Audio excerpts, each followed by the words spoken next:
Hi, everyone. Welcome to the top 3 mistakes business owners make while building their network and how to avoid them. First, let me tell you a little bit about myself. My name is Jeff Bourgeois, and I am an author, educator, podcaster, business growth strategist, and all around brain for hire. In my business and in my personal life, I focus on building authentic relationships to grow. I love networking and have launched several podcasts simply to expand my network and to build my business. And my favorite thing of all time is meeting great new people and introducing them to other great people. It's my hobby, it's my passion. And what I love about it is seeing the magic when I introduce them and then I get out of the way and let them do what they do best. So the top 3 mistakes that I see when it comes to networking, and I see this over and over and over, I've hosted dozens and dozens and dozens of networking events, perhaps hundreds, and I've attended as many as I've hosted. So when I see things, I start to see the patterns. And so the top 3 mistakes are really simple. Mistake number 1 is not being clear on your audience. Mistake number 2 is not being clear on the offering that you have. And mistake number 3 is being tactical instead of strategic. And I'm going to go into each of these now. I want to keep this as short as possible so that it's not overwhelming. But if you want to learn more, happy to have a conversation. So mistake 1 is not being clear on the audience. And just as an example, I had a person who essentially said, we serve human beings. And they thought that the broader they were, the better off that was. However, what they would then do is they would talk about gender specific issues, things that men in particular wanted to hear, things that women in particular wanted to hear. And then in the midst of it, they'd talk about things that adults would want to hear and things that children would want to hear. And what that did was their messaging was so confusing. And literally, their marketing was we serve men and women, children and adults. There's a lot of ands. So the mistake when you go networking, if your marketing is vague, your networking is going to be vague.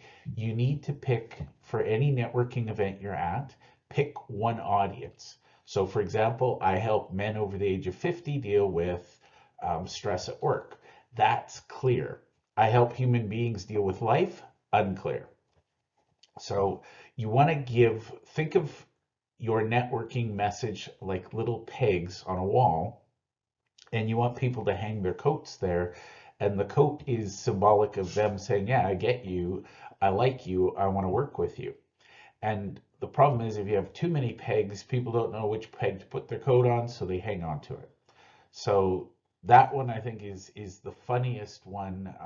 But literally, I see this in so many businesses.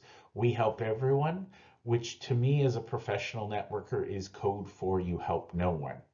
Which to me, if you're struggling in business, the best and first thing you can do is get really clear on your audience. So in terms of costs of this mistake, it'll cost you a lot of wasted time, energy, and money. And when I say that, you're going to spend money on marketing. And even if your marketing succeeds, you're going to spend more money because then you have to spend money on a sales team to convince the people who came through vague marketing that you are, in fact, the solution for them. You're going to get a lot of tire kickers, so you're going to waste a lot of money in the marketing and the sales space. Now, worse, when you bring all these people in, you're going to feel like you're fighting fires in your business because you're trying to serve all people, being all things to all people. It gets very expensive because you need to have a specialist skill set, which usually only the founder or the owner has. And it's really hard to hire an employee who has a broad enough skill set to, quote, serve everyone. So this one is actually pretty easy to avoid. If you are looking at your business, the thing you should have is for every marketing piece you do, every marketing channel, every marketing partner, you have one very specific avatar. A famous example, Warren Buffett of Berkshire Hathaway, he writes his annual letter to shareholders. He writes it to his sisters. So he literally addresses it, says, "Dear sisters, here's what happened this year. Your marketing material should be that specific, and it should feel like a love letter to your best client." So to avoid this mistake, think about all of your marketing and look at every place you have an and. When you say we serve X and Y and Z, you want to be clear. So if instead of having we serve X and Y and Z, you should have three separate marketing pieces, one saying we serve X, one saying we serve Y, and the third saying we serve Z. So separate it, and when you're going to networking events, be really, really clear.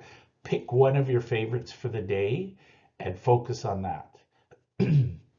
By the way, if you have multiple products and you do multiple things, when you're networking, just pick the most popular or the most influential or the most amazing thing you have, and you can mitigate the cost of the mistake by focusing on that. So the good news is you can fix this mistake today.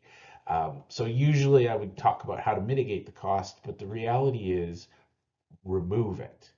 And same with recover. So all you need to do to mitigate or recover from this mistake is get clear on who you serve. Practice. I'm not a big fan of the elevator pitch, but it's better than nothing. Practice saying, I help X audience solve Y problem. That's better than 90% of the pitches I hear out there, better than 90% of the introductions. Once you get comfortable with that, you can fine tune it. There's a lot of different ways you can go with it. But the great news about this mistake is you can stop making it today. So I'd highly encourage you, pick your favorite audience, pick your favorite product, and focus on that. Now that leads us to mistake number 2, which is not being clear on your offering. I am generally, I would say, pretty smart. I'm not the smartest person on the planet. I'm definitely not the dumbest. But if I have to strain to understand exactly what it is you do, if I have to wade through a bunch of jargon, I can tell you I'm not going to. Nothing against you. It's just if I have to struggle to understand what you do, I know that anybody I introduce to you is going to struggle as well. So instead of thinking about the features and benefits of what you do, think about the transformation. What is the actual problem that you solve? So there are so many examples of this mistake, and I see it a lot in the business coaching world. They want to get really clever, so they go on and on and on about all the things they can do. And again, they use and too much. So again, when you're networking, remove and. So think about your favorite transformation, your most wow one that people are going to come to, and use that. So similar to the first one, the cost of this mistake, you will waste inordinate amounts of time, energy, and money on your marketing, which in turn wastes more time, energy, and money on your sales, which in turn wastes more time, energy, and money in delivery. And what I see is people, well, I can help you with that. And for the record, when I first started networking, I was the worst offender. So when I tell you these things, these are lessons I've learned because I made the mistakes. So I would argue I've learned the lesson, but I've also earned the lesson. So back in the day when I would network as an accountant, I would say I help, individuals and corporations file their taxes, business planning, corporate strategy, et cetera, et cetera, et cetera. People can only wrap their head around 2-3 things, especially at a networking event, because they're learning a bunch of other things.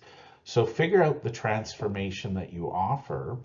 So for example, if I could go back in time, I would say I help corporate entities, owners of corporate entities sleep better at night knowing their business is being run soundly, something like that. But get clear on what your transformation is. So many, many examples of this mistake. I guarantee next time you go to a networking event, somebody's going to dazzle you with a really clever description of what they do. You're going to look at them and say, huh? And walk away. So the cost of this mistake, it just ripples through your business. If you're looking at your business objectively and you know you could serve more people, but for some reason you aren't, I would guess that if you look at your website, you look at your marketing materials, you listen to your salespeople, if you listen to yourself when you're networking, I'm going to guess that your offering is not clear. And by the way, mistake number one and mistake number two, the good news is they're both easy to fix. The bad news is you have to know you need to fix them before you can and will.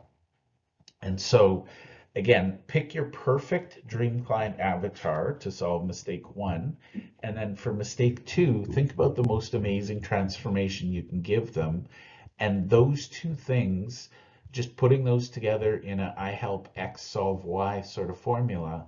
Again, I'm not saying it's the be all and end all, but it's better than most things I hear out there. And you can apply this to networking online as well. But basically, how to avoid it is to sit down and analyze your business and say, okay, what is our biggest, best transformation? And let's focus on that. Or maybe it's your most scalable, easily teachable thing, focus on that. Now, mitigating the cost of the mistake, the good news is there's really no mitigation here. It's either you're making the mistake or you're not, and you can choose right now to not make the mistake. If you decide you want to continue making the mistake, the best way you can mitigate is, at least if you're using and, I solve X and Y and Z, keep it to a maximum of 3. So don't go off on random tangents and list 50,000 things that you do. I recommend 1, but if you desperately, desperately think you need more, restrict yourself to 3. I promise this will help you. I'll give you an example as well in the Recover. And again, the Recover is ask a friend, ask a colleague, ask a peer, hey, can I tell you what I do? And then I want you to repeat it back to me and tell me if you understand. So I'm going to show you an example or tell you an example of someone who solved mistake number 2 incredibly well. I'm in awe of their solution. This individual, probably accidentally one of the most brilliant marketers I've met. And I say accidentally because it made sense to him. He didn't do it for any reason other than he couldn't figure out how to be all things to all people. What he did was he literally got 4 separate business cards made up. He was an executive chef who would come in and cook private meals for large events and private events. And what he would do, so he had 4 cards. One had his favorite vegetarian Caesar salad recipe, so it was vegetarian friendly. And then he had a chicken dish, a fish dish, and a steak dish.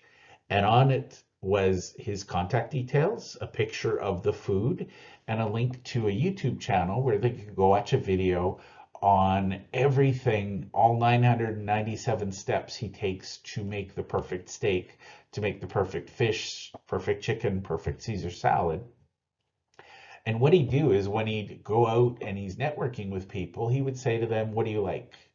What food do you like for Maine? And depending on if they said, oh, I like beef, I like fish, chicken, he'd give them the specific card.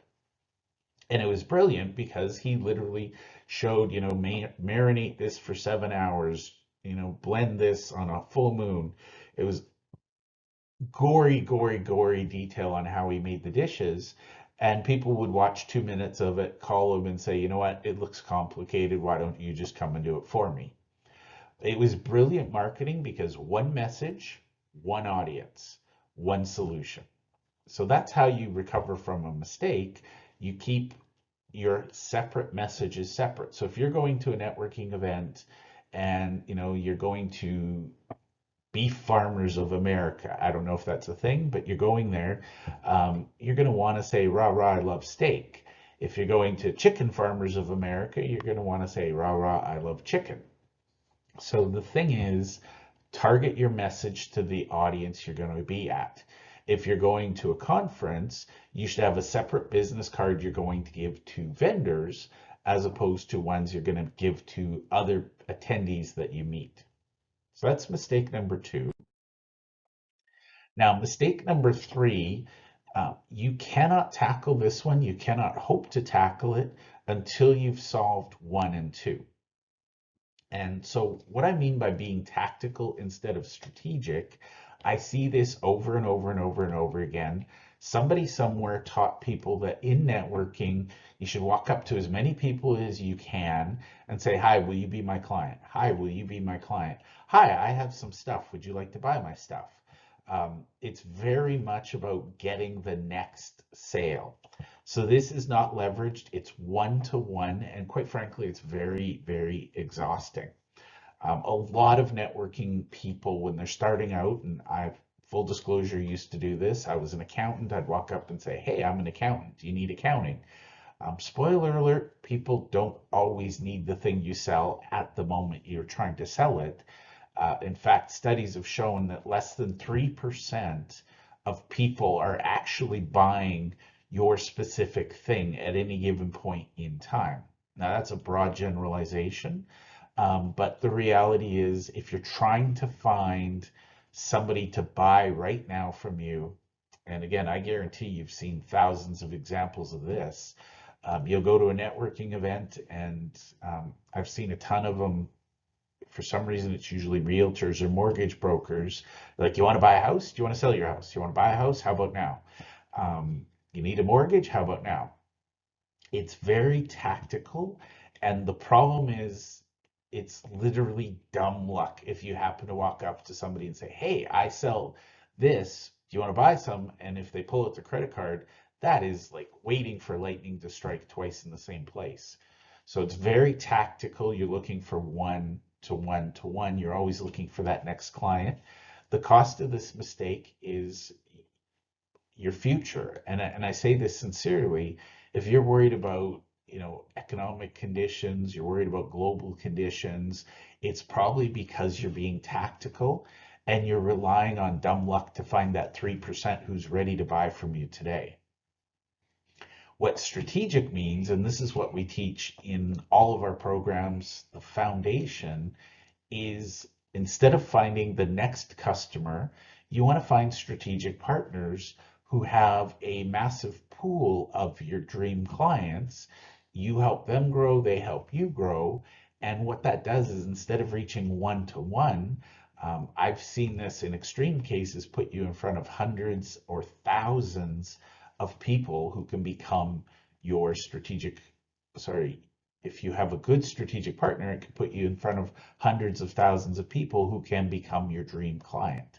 Now, the thing about being strategic versus tactical, a lot of people will say, oh, I don't have time for that. I need to go to my networking. I need to get my quota. I need to sell this today. The thing about strategic is it takes an hour to sit down and plan your strategy, and it'll save you thousands of hours over your career. So you're investing an hour to save thousands. To me, that's a really good investment. And again, this could cost you your future. I'm not saying it will, but being tactical means you're always on, you're always hunting for your next client. It's exhausting and it can lead to burnout. Being strategic, you know with certainty where your next client is coming from. You don't know who your next client is, you just know where they're coming from. You can afford to do other things. You can afford to focus on, the first 2 mistakes and making sure you've nailed those. So being strategic is the fastest way to grow, but you can't be strategic until you know who you serve and what problem you solve for them. So how to avoid this mistake? It's really, really simple. You sit down and you analyze who your strategic partners are. I have tons of posts on that. We have tons of content we share on that. I'll put some links below just so you can get a sense of it. Mitigating the cost of the mistake. The good news is it's an hour of your time at most.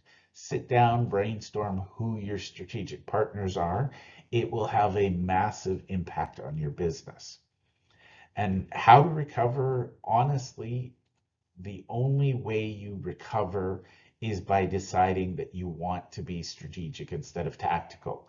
It's your choice, 100%. A lot of salespeople think in terms of quota. They show up to networking events and they breathe their commission breath all over people saying, but I have a quota. I need you to buy something. Nobody cares. If you choose today to be strategic, everything you see has to be viewed through that strategic lens, and you'll find yourself doing bigger, better things, and your quota becomes almost irrelevant because you know with certainty you're going to meet it. So that's mistake number 3. Now, I just want to share what working with me might look like. And the reality is, every single one of our clients, um, we have implemented a 12-day business growth challenge. And the reason we do that is we want people to get momentum and we want them to get confidence. So what we do, every client that we work with, we build out a key strategic partner plan. We identify the 11 categories that are the most strategic for you, that'll have the most impact on your business, and we deliberately create a plan to target and reach those people. Next thing we have our clients do is we host a workshop. It could be a workshop like this, where we talk about networking mistakes, or it could be a workshop that identifies the top 3 mistakes that their dream clients make and share some solutions on how they can, in fact, grow their business or do whatever it is that you want them to do. And the key strategic partner plan and the workshop are both deliberately crafted so that you earn referrals. Now, dirty little secret of the marketing industry is the more marketing you do, the better you get at it, the more sales you have to do, and the better you have to get at sales. And it's generally accepted that world-class, award-winning salespeople earn 20% close rates. So on cold traffic, they'll convert 20%. So literally, if we look at that, they're wasting 80% of their time. And that's celebrated in the sales world because that is the norm. On the other hand, referrals, even the worst salespeople on the planet or people who don't think of themselves as salespeople, they will close between 80 and 100% of the referrals they get. Now, I use some caution there because unless you're really, really good at filtering, you do want to reject at least 20%. So if you're closing 100%, first thing I would say is we need to look at how particular you're being, and we need to look at your pricing, because if you're always closing, it means you're either giving away too much, or you're not charging enough, or you're just working with anybody. So when you're earning referrals, you educate your referral partners. They'll be better educated. They'll bring you better referrals. So we do the 12-day challenge so that our clients have that confidence and momentum. And really, truly, we are battling uphill against, decades and decades of bad advice, decades of bad habits. So we want to help them build that confidence and momentum on the right path. Now, from our perspective, we are delivering quick results, and we never have to have a conversation about our worth because our clients are saying, well, people are just coming to us. We're growing as quickly as we want to. One client sent a message saying, we're a little concerned. We need to talk about the progress. Next day, he said, ignore that message. We don't know why, but all of a sudden, people are flooding in our doors. The reality is that all of a sudden was because of the progress we made on the 12-day challenge. And if you choose to work with us, we build upon those concepts, the key strategic partner plan, the workshop, the referrals. That's what we do. We leverage it, we help you get more strategic, and we get you in front of more people that will become better clients. And what this allows us to do in our world is we can confirm if someone is a fit to work with us. We don't want to waste their time. We don't want them to waste our time. So we can confirm if somebody is a fit. And even those clients that we don't work for, we don't end up being a good fit for, they've gained something from having known us. So the beautiful thing is we get referrals even from people that we choose to not work with or who choose to not work with us. So I'm going to share 3 quick wins. And the reason we do this is I appreciate your time. I want to thank you for attending. So here's some things you can do. First things first, pick a niche. Again, I know everybody says you want to be a generalist. Look at the medical community. The generalists make less money than the specialists all the time, and sadly, they work more hours. So the first quick win is to pick a niche that makes you the most money. And for the record, you can have multiple niches, but for the 12-day challenge, pick one niche and focus on it. And what we like to do is we want to attract our perfect prospects and dream clients while we simultaneously repel imperfect prospects and nightmare clients. This is directly related to mistake number 1, so get clear on your niche. The second quick win is focus on transformation, not features and benefits. What is the biggest win that somebody working with you can have?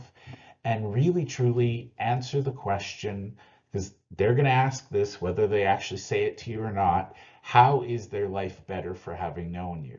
So if you can demonstrate that their life will be quantifiably, statistically better, that's an easy sell. And then the last thing, think about who else serves your perfect prospects in bulk. That's the heart of the Key Strategic Partner Plan.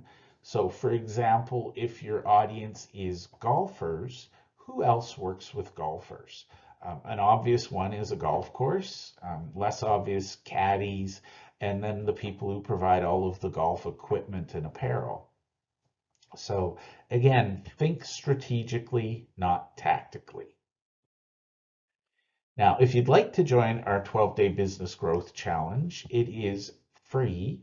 We will put the link down in the show notes. You can either join it through our LinkedIn group, just copy and paste the URL from the show notes, or we actually have our private portal. I'll put the link down below where you can join us and participate.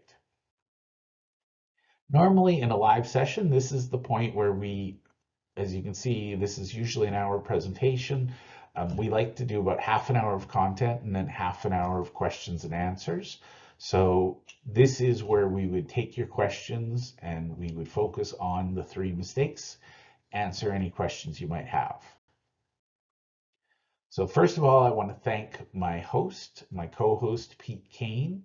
And I'd like to thank our strategic partners who are promoting this, but most of all, I'd like to thank you, our guest, for attending.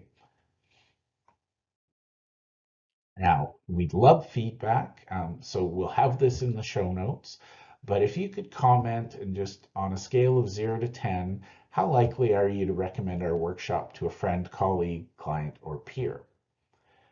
Second, what is your primary reason for your score?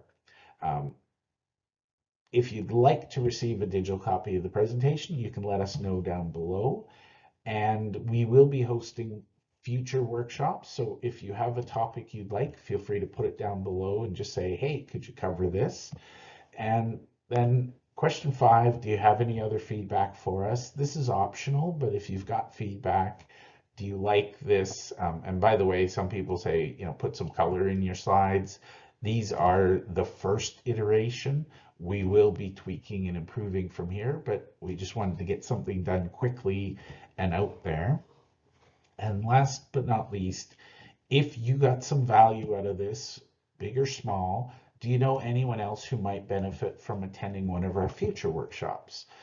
Tag them in the comments below, let them know. Thank you very much for your time.